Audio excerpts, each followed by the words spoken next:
Earth Island Institute publishes a fine magazine called the Earth Island Journal, and I'm working on a profile of Paul Ehrlich for them.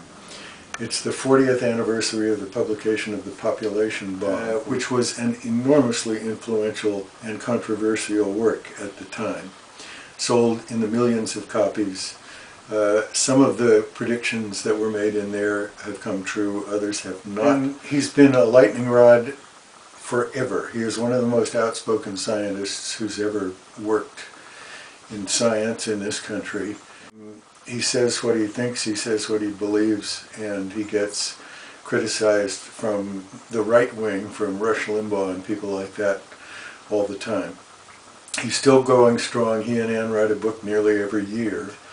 It's timely because his best friend, although he's a bit younger, is the new science advisor to President Obama. His name is John Holdren, and Paul and John have written books together, articles together. They spend summers together. They just spent Christmas together.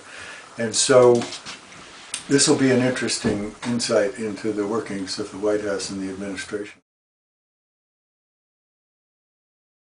Well, there's a great little story that'll show up briefly in this piece about when he was in grad school at the University of Kansas. The restaurants in the city, in the town, were segregated.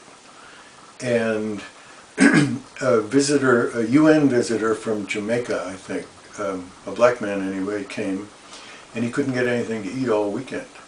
He had to live on Hershey bars from the candy vending machine. And Paul and his a friend and others heard about this. And so they rounded up some black students from the college and would go to the restaurant and go sit down and fill up all the tables.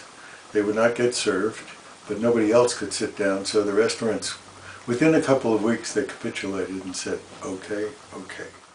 And he's still on top of the profession. Everybody in biology knows him, and he knows everybody, and there's great respect all over the place, going in both directions. So it'd be nice if the public knew a little bit more about what he does and what he thinks.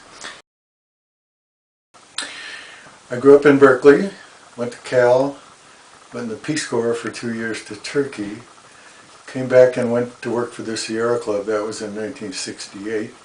I was there for a year and was fired because I was too close to David Brower.